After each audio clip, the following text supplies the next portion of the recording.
तो welcome dear friends, today we explain class 12th है lesson second और जिसका क्या नाम है lost spring stories of stolen childhood. तो this lesson is written by Anees Jung और एनिस जंग है इसने भारत की जो पुअर्टी है उसका एक संजीव विवरण है वो इसके अंदर किया है। और इसके अंदर सबसे पहले एनिस जंग है वो दिल्ली के पास में जो सीमापुरी नामक जगह है जहाँ पर कूड़े बीनने वाले हैं उनकी दयनीय स्थिति का वर्णन करते हैं। और इसके बाद में वो फिरोजाबाद जो शहर है जहाँ पर कांच की चूड़ियाँ बनाई जाती हैं वहाँ पर किस तरह यहाँ के जो लोग हैं वो जीवन भर में अपना एक घर भी नहीं बना पाते और अपनी आंखों की रोशनियाँ हैं वो खो देते हैं। तो इसके बारे में मुकेश के साथ में रह करके वहाँ की जो घटना है उसको देखते हैं और उसका वर्णन इस पाठ में किया गया है। अब आगे अपन देखते हैं वह मुकेश के साथ में जब गई हुई थी फिरोजाबाद के अंदर तो वहाँ का क्या वर्णन करता है। We enter a half built shack, shack यानी कच्ची झोंपड़पट्टी। तो हम आदि बनी हुई जो कच्ची झोंपड़पट्टी है उसमें प्रवेश किया। इन वन पार्ट ऑफ इसे और इसके एक हिस्से में थेस्टी विथ डेड ग्रास, यहाँ पर थेस्टी यानी ढके हुए होना, चिथड़े होना। तो यहाँ पर जो सूखी घास है उससे इसका एक पार्ट ढका हुआ था। इज ए फायरवुड स्टोव, और वहाँ पर एक अग्नि यानी फायरवुड लकड़ी जलाने का एक चूल्हा था। Over which seats a large vessel, और उसके ऊपर उस चूल्हे के ऊपर एक बड़ा लार्ज यानी बड़ा वेसल्स यानी बर्तन है वो रखा हुआ था। ओब सिजलिंग स्पिनेक लीव्स, और जिसके अंदर सिजलिंग यानी खदबदाना, स्पिनेक यानी पालक, लीव्स यानी पत्तियां, जिसमें पालक की जो पत्तियां हैं वो खदबदा रही थी यानी उनको उबाला जा रहा था।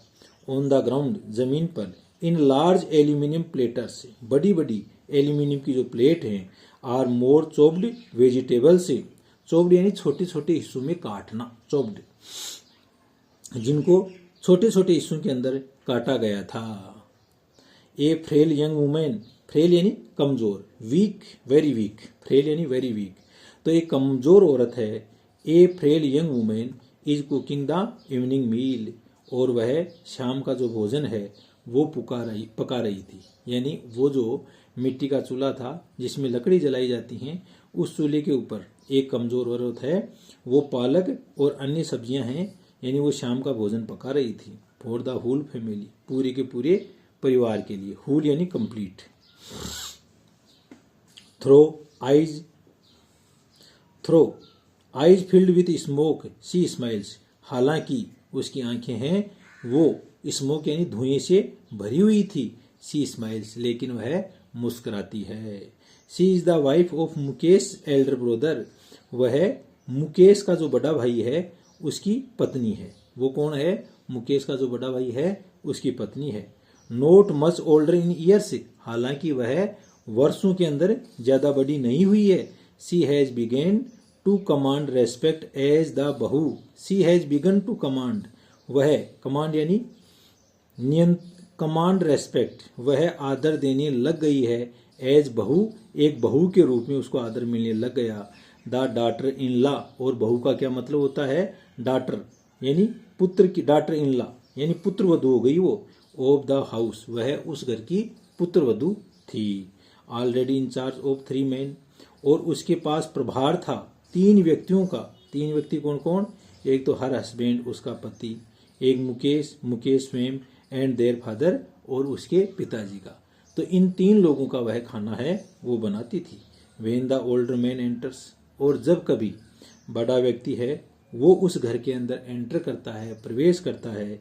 सी gently withdraws behind the broken wall, तो वह जेंटली यानी बहुत ही भद्रता के साथ में, विड्रा अपने आप को खींच लेती है, बिहाइंड द ब्रोकन वॉल उस टूटी हुई दीवार के पीछे अपने आप को कर लेती है।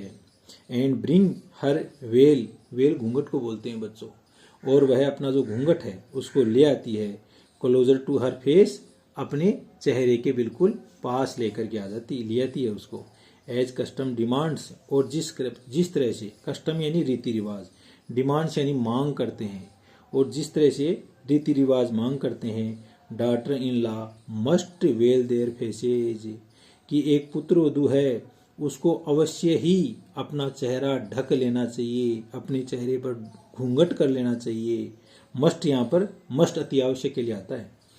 बिफोर मेल एल्डर्स, जो घर के यानी पुरुष लोग हैं, बड़े पुरुष लोग हैं, उनके सामने उसको अवश्य ही अपना घूंघट चेहरे पर कर लेना चाहिए। इन दिस केस, और इस केस के अंदर, इस मामले के अंदर, the elder is an impoverished bangle maker, और यहाँ पर जो एल्डर या बड़ा व्यक्ति है, इम्पोवराइज्ड, वो एक दुर्बल, बेंगल मेकर यानी एक गरीब बेंगल मेकर है, चूड़ी बनाने वाला है। Despite long years of hard labour, despite यानी बावजूद, डेस्पाइट यानी बावजूद, long year of hard labour, एक लंबे समय के से जो कठिन कार्य करने के बाद, फर्स्ट एज ए टेलर, तो सबसे पहले जो घर का मुखिया है वो क्या था, वो एक दर्जी था। देन ए बेंगल मेकर, और उसके बाद में वो एक चूड़ी बनाने वाला बन गया।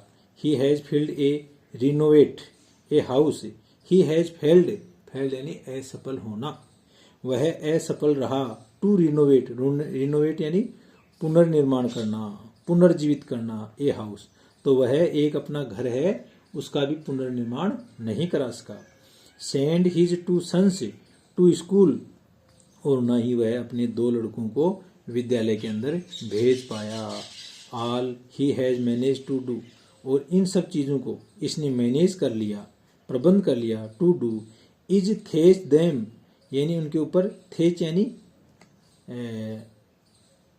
जो टूटा हुआ पार्ट है छत का, उसके ऊपर थोड़ा और उसका मेंटेनेंस करना। थेस्ट यानी थेकली लगा देना। देम वाट ही नो, जो वह जानता था। द आर्ट ऑफ मेकिंग, नहीं sorry, all he has manage to do is teach them, वह उन लोगों को सिखा पाया। थेस्ट नहीं है ये, टीच है। वह अपने बच्चों को क्या सिखा पाया, वाट ही नोज, जो वह जानता था। और उसको क्या आता था, the art of making bangles, उसको चूड़ियाँ बनाना आता था, इसलिए उसने चूड़ियाँ बनाना अपने बच्चों को सिखा दिया। इट इज हिज कर्म, यही उसका कर्म है। हिज डेस्टिनी, और यही उसकी तकदीर है। Says Mukesh grand mother, Mukesh की जो दादी है उसने कहा। Who has watched her own husband go blind, who has watched her own husband, उसने अपने स्वयं के पति को देखा था। गो ब्लाइंड, जो कि अंधा हो गया। With the dust from polishing the glass of bangles, जो कांच की चूड़ियां हैं उनके ऊपर पॉलिश करते समय उसकी जो धूल निकलती है ना, उससे उसने अपने स्वयं के हस्बैंड को अंधा होते हुए देखा था। Can a god given lineage, क्या एक भगवान द्वारा प्रदत्त, लीनेज यानी जो वंश परंपरा है, एवर बी ब्रोकन, क्या उसको तोड़ा जा सकता है क्या। शी इम्प्लाइज, वह जोर देती है इस बात पर। Born in the caste of bangle maker से, यानी चूड़ी बनाने वाले जो लोग हैं उनकी कास्ट या जाति में जन्म लेने का मतलब होता है दे हैव सीन नथिंग, कि दे हैव सीन नथिंग, कि उन्होंने कुछ भी नहीं देखा। बट बेंगल्स यानी केवल उन्होंने चूड़ियाँ ही देखी हैं। इन द हाउस, घर के अंदर। इन द यार्ड, अहाते के अंदर। यार्ड किसको बोलते हैं, अहाता, आंगन। In every others school house, और प्रत्येक दूसरे घर के अंदर। एवरी अदर यार्ड, प्रत्येक दूसरे अहाते के अंदर। Every street in Firozabad, Firozabad की प्रत्येक गलियों के अंदर।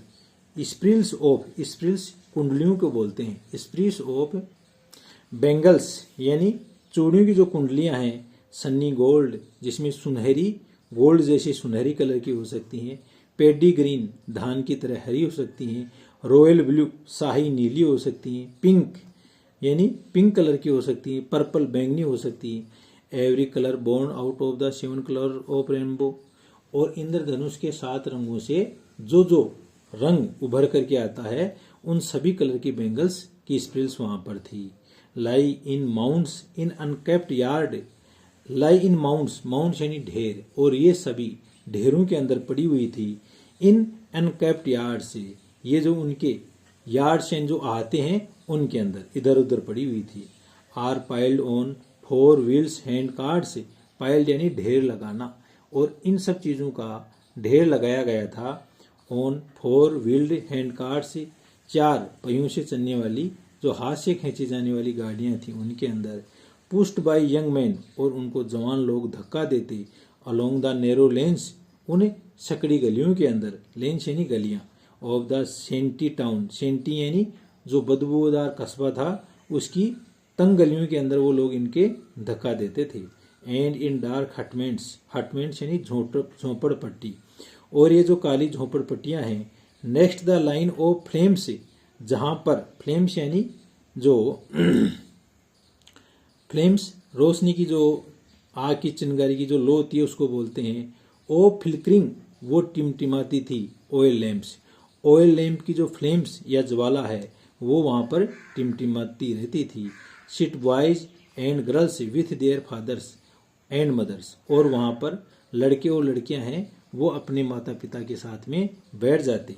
Welding pieces of coloured glass, welding यानी गला करके जोड़ते उन टुकड़ों को, उन रंग बिरंगे ग्लास के टुकड़ों को इनटू सर्किल्स ऑफ बेंगल, जिससे कि सर्किल यानी गोलाकार, गोलाकार चूड़ियों का रूप उनको दिया जा सके। Their eyes are more adjusted to the dark, और उनकी आंखें हैं वो उस अंधेरे के अंदर ज्यादा समायोजित हो जाती हैं देन टू लाइट आउटसाइड, यानी बाहर की लाइट की बजाय। दे बिकेम एडल्ट्स, और वो लोग हैं वो अब एडल्ट्स बन गए, यानी वो लोग हैं वो अब किशोर, एडल्ट यानी वयस्क बन गए। बिफोर दे बिकम एडल्ट्स, यानी